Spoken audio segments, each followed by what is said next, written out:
बेटा spoken objective English जो आप कंपटीशन के लिए पढ़ते हो उससे बिल्कुल अलग है।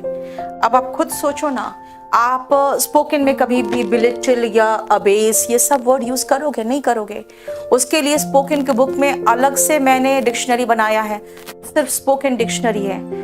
उसको अलग इसलिए करना पड़ा क्योंकि अगर जनरल डिक्शनरी उठाओगे तो उसमें सारे वोकैबुलरी है, डिफिकल्ट वोकैब भी है, वो तो याद नहीं करना है आपको ना। यो स्पोकन में हम लोग यूज करते हैं कभी, डिफरेंट चीजें हैं। आपको करना क्या है पहले ये डिसाइड करो, है ना। अगर स्पोकन करना है तो स्पोकन के बैच में जाओ।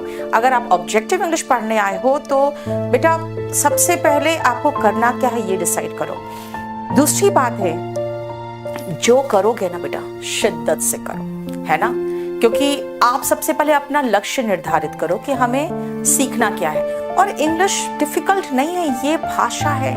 भाषा क्या है? अपनी भावना जो व्यक्त करनी है आपको, वही तो है भाषा से जिसमें हम भावना व्यक्त करते हैं। अदरवाइज देखो ना, जब भावनाएं कुछ ज्यादा बढ़ जाती है तो आंखों ही आंखों में बातें हो जाती है ना, बोलने की जरूरत नहीं पड़ती।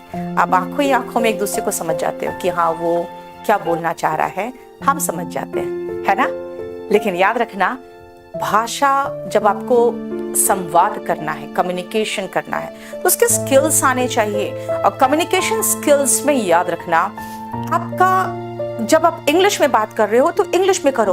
अब जैसे पहले मैं नहीं बोलती थी, हम बोलते थे हम जा रहे हैं। तो कुछ लोग यहाँ कहते थे कि क्या बिहारी कभी सिंगुलर नहीं होता, हमेशा प्लूरल ही होता है। हम जा रहे हैं, हम सीधा ही बोलते थे, हम जा रहे हैं, हम आ रहे हैं, ठीक है हम कल आएंगे, है ना। मैं कल आऊंगी नहीं बोलते थे। तो भाई अपना जो आपका रीजनल लैंग्वेज है ना, वो अलग चीज है और इंग्लिश अलग है। बेटा इंग्लिश है, इंग्लिश नहीं है ना। याद रखना, जब आप इंग्लिश बोलते हो तो आपका मदर टंग इन्फ्लुएंस नहीं आना चाहिए। क्योंकि आपके क्षेत्रीय भाषा में जब आपका मदर टंग इन्फ्लुएंस होता है ना, तो उसको मीठा बना देता है। लेकिन इंग्लिश में जब आपका मदर टंग इन्फ्लुएंस होता है तो वो थोड़ा सा अच्छा नहीं लगता। मतलब ठीक है इंग्लिश बोल रहे तो इंग्लिश में बोलो। जब मैं इंग्लिश में बोलती हूँ तो आप कभी पकड़ पाते हो कि मैं कहाँ से हूँ? नहीं ना।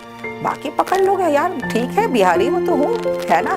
तो IAS वगैरह तो वहीं से आते हैं। दूसरी बात है कि आप अपने क्षेत्र को लेके हमेशा आपको गर्व महसूस होना चाहिए कि हाँ मैं जहाँ से हूँ। क्योंकि आपको जब तक अपने जड़ पर भरोसा नहीं होगा और उस पर आप गौरव फील नहीं करोगे, तब तक बहुत अच्छे से फलोगे फूलोगे नहीं। मैं बहुत खुश हूँ कि हाँ ठीक है, मैं जहाँ से हूँ वहाँ पर लोग सही में तो दिल से जो करते हैं दिल से करते हैं। हाँ ये जरूर है कि इंग्लिश जब मैं पढ़ाती हूँ तो मैं कभी भी मदर टंग का इन्फ्लुएंस इंग्लिश पे नहीं आने देती हूँ। क्योंकि इंग्लिश कोई बिहारी या मराठी या भोजपुरी लैंग्वेज नहीं है, it is a foreign language. तो आप इंटोनेशन प्रॉपर रखो, मदर टंग इन्फ्लुएंस नहीं होना चाहिए, प्रोनाउंसिएशन सही होना चाहिए, एक्सेंट अच्छा होना चाहिए और इंग्लिश बोलो इंग्लिश के तरीके से।